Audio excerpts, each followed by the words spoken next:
Hello everyone, this is part 22 of What If Naruto Awakened New Skills, and I hope you guys enjoy this video and to like, to subscribe, to share, and check out the playlist, to see more comment down below. Now let's start the intro. They call me a god. They call me a god.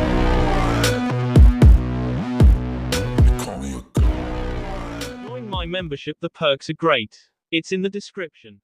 You might as well come out, your chakras barely concealed and your first attack has failed, said Naruto looking at a set of bushes over to his left.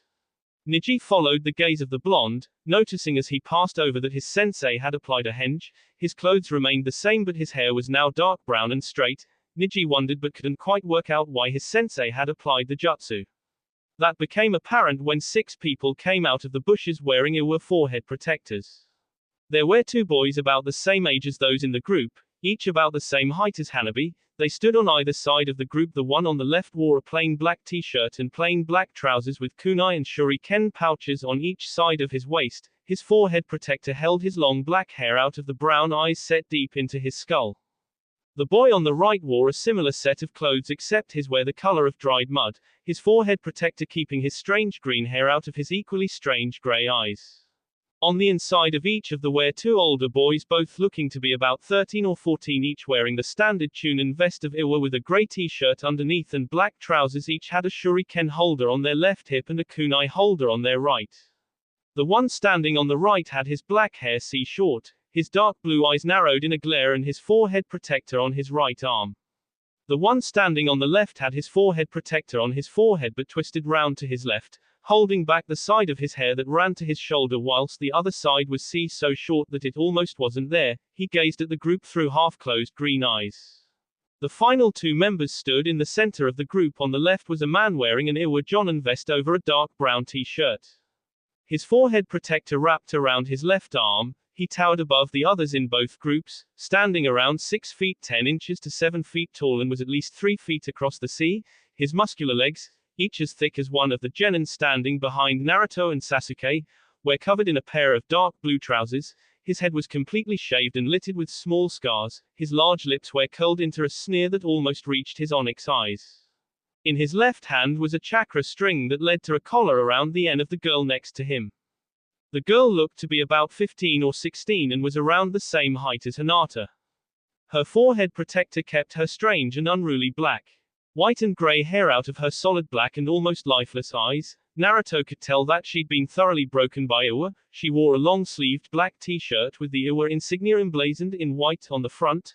Her slender hands had long nails that ended in points. Her body hunched at the shoulders and her legs, dressed in black shorts that ran to her mid-thigh, bent at the knees. Her ninja sandals showed the nails on her feet to be the same as those on her hands. Naruto could tell before he saw her, but now he was certain. She was a Jinchuriki, container to the Shichibi no Kaku, the 7-tailed badger. So we get to K, the last loyal Uchiha. Ha, this should be fun, said the Jonin, his harsh grating voice see through Inari and his stepfather. But Naruto, Sasuke and the genin were unfazed by it. Naruto quickly formed a plan. Sasuke, you take the Jonin, show him the reason the Sharingan is feared. Genin, drop your weights, said Naruto. He waited for them to comply before continuing.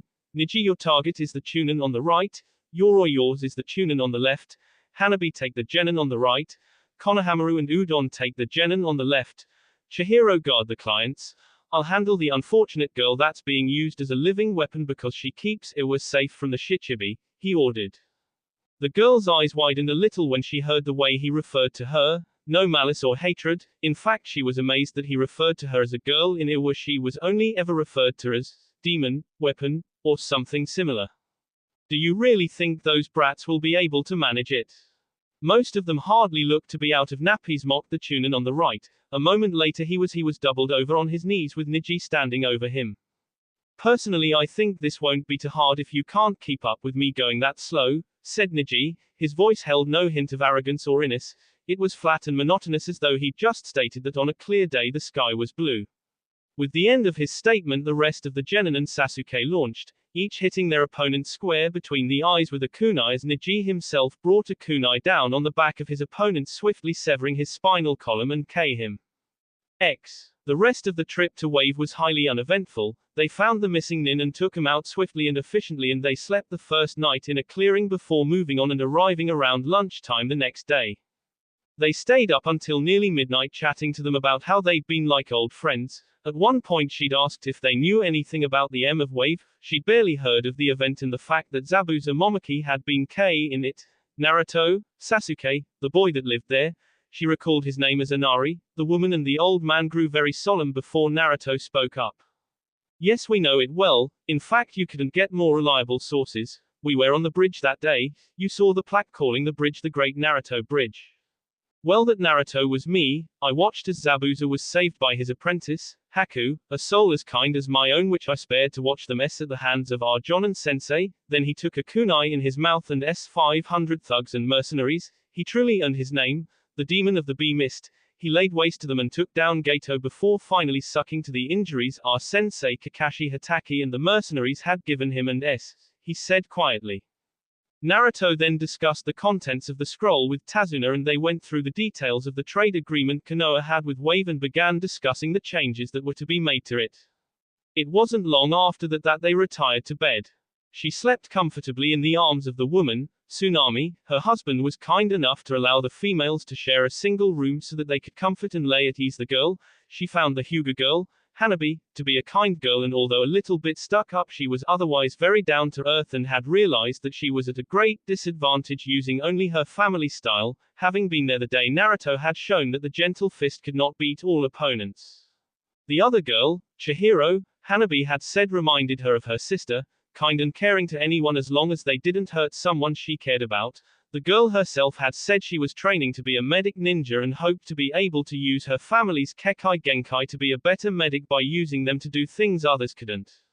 After the best night's sleep the girl had ever had, they awoke. Naruto called Hanabi out of the room and she came back in a few moments later with clean clothes for her. They consisted of a pair of black 3/4 length trousers and a red t-shirt with the Konoha emblem in white on the front. After what Naruto called a light morning workout, which for the genin consisted of around a 5-mile jog and consisted of a 40-mile sprint of the adults, which left her panting a little, and then discovering that whilst Sasuke had not worn weights and came in second, Naruto, who had completed it in 2/3 of the time it took, Sasuke was wearing gravity seals set to 60 times the force of gravity.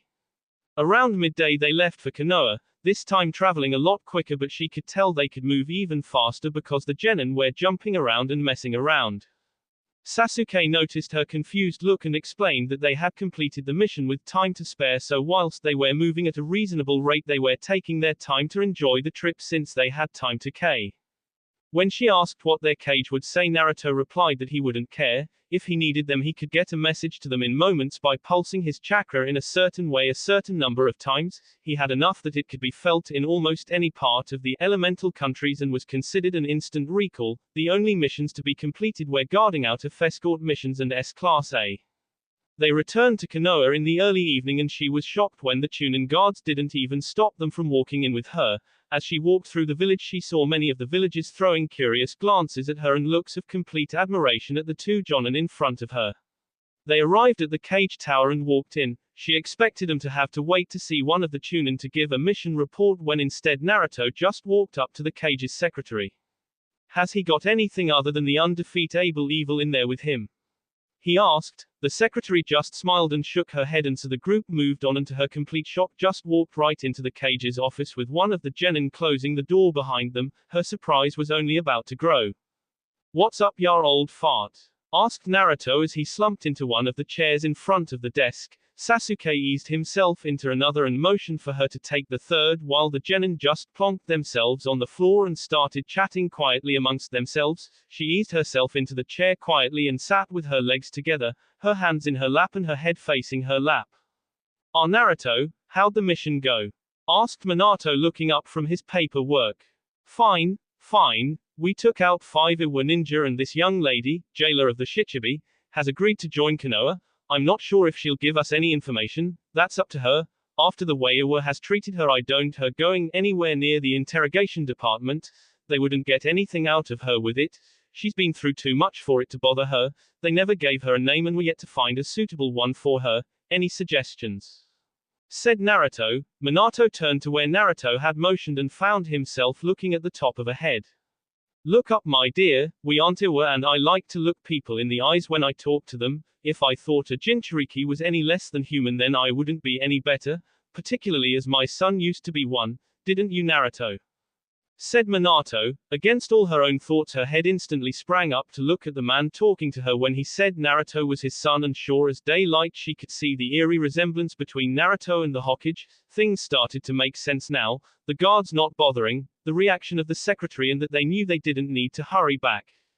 She already knows that, now then she needs a name. Hey dad, what name would you have used if you'd had the chance to give me a younger sister? Asked Naruto. Minato looked at him, his face a picture of confusion for a moment before realization dawned.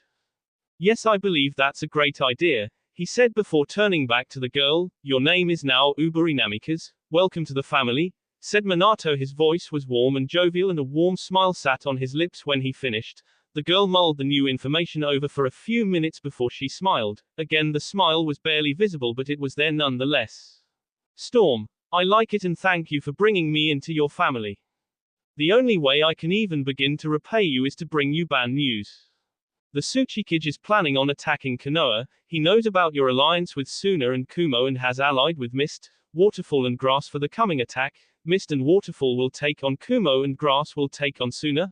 I believe he may have also allied with several smaller villages to bolster numbers for Grass, Waterfall and Mist, she explained, her voice still barely above a whisper, but over the course of her explanation it seemed to grow in strength.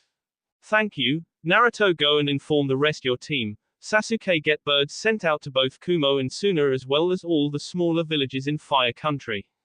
Konohamaru, Hanabi, I have a job for you too, said Minato. Naruto and Sasuke had already gone to complete their respective tasks.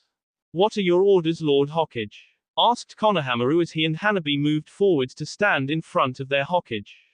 Konohamaru, I need you to go and assemble the council. Tell them Konoha is going to war and this is an emergency. Hanabi, I need you to get me Shikaku and Shikamaru Nara.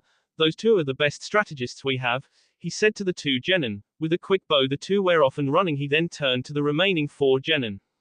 I need you four to track down any and every Jonin sensei and genin team in the village and inform them of the situation. Again with quick bows the genin were off and running. He then created and cloned and turned his attention back to his newly adopted daughter. I need you to tell me absolutely everything you can in as much detail as you can. If it's a war Iwa want, it's a war they'll get, and they'll be sharply reminded why we're considered the strongest hidden village in the elemental nations, he said to her. She swiftly set about telling her new father everything she could remember about Iwa, from its layout to the size and strength of its ninja force. In the space of 48 hours Konoha had switched from peacetime to battle ready. Jonin and Anbu scoured the borders ready for any threat that may arise. The small villages of Fire Country had been reinforced with Konoha squads, each having at least 2 squads of genin if for no other reason than to run messages around the villages. Many had been put on a weight crash course and could lose the weights at a moment's notice to be ready to run at full speed. Suna had requested the aid of Konoha to strengthen its defenses, and in response Gaara, Utsuri and Kankuro had departed and would arrive within the next 12 hours. Kumo had recalled Yugito and Taihei had accompanied her to aid them. Temari and Sasuke had left for a smaller village in Fire Country, but Utsuri and Temari had orders to leave and find safety if things got too dangerous for the safety of their unborn children. Hinata and Naruto were preparing a quick wedding. They decided that they wanted to be married before anything happened, and they could sort out the true wedding that they both wanted after the war was done when it was safe to do so. Hinata was officially taken off the available shinobi roster as she was too heavily pregnant to do anything to help. The Hyuga clan had begun the preparations for battle. The new council felt that the clan had disgraced itself by not participating effectively in the Cubis attack on Konoha, and they sure as hell weren't going to allow it to happen again. They would have the women aid in the evacuation of the civilians since they didn't have the chakra reserves of their male counterparts. Once the civilians were in the shelters, they would have the option to stay and defend them or head out to the front lines and battle, which would be of even more use as they would be similar to a second wave of fresh troops that would not only aid physically but would boost morale when they arrived. At the end of the week, the first reports from the border guards and scouts came back. Iwa forces were approaching the border. Around the same time, a message from the Tsuchikage arrived saying that they would be performing military maneuvers in close proximity to the border, and with that the first stage of the defense plan was launched. The border guards and scouts began a retreat from the border. As they passed through each town, they gathered the civilians, leaving the shinobi, and continued on for Konoha. In the space of just a week, every town and village between Konoha and Fire Country's border with Earth Country was free from civilians. With the civilians clear, Hyuga scouts were sent out to keep tabs on the Iwa forces, and a little over a week after that they reported that the Iwa forces were massing and moving closer and closer to the border. "Do you really think this plan will work?" she asked quietly. Uburi had gradually built up the strength of her voice, but it was still hardly above a whisper. She stood looking out of the Hokage's office wearing a black long-sleeved t-shirt bearing Naruto's signature four-tailed fox covering the front, looking out with a malicious snarl on its face and two tails snaking down each sleeve. On her left stood Naruto clad in his black steel-like clothing, and on his left was Minato clad in his old battle jacket and Anbu gear minus the mask. "No, I know it will. I've seen Shikamaru plan for things, and I know the only person to ever beat him in a game of shogi or go is his dad, so there's no doubt in my mind. It will work," said Naruto, his voice firm and holding a conviction that Uburi hadn't heard in another's voice ever before. "And don't forget, sweetheart, that Iwa struggled to match Konoha when they only had the yellow flash to deal with. This time they've got the lightning leaf too," said Minato calmly. Uburi nodded in memory. She'd been taught the history of the last shinobi war, and Iwa had planned on using her as their secret weapon against Minato. They tried to instill a hatred of Konoha into her, but that had been removed when they'd crushed her emotions and left her as an emotionless K-machine, which allowed Naruto to get through to her, and he was now slowly bringing her emotions back to the forefront. That will be all for this video. Be sure to like, subscribe, share, and comment down below for more videos. Goodbye.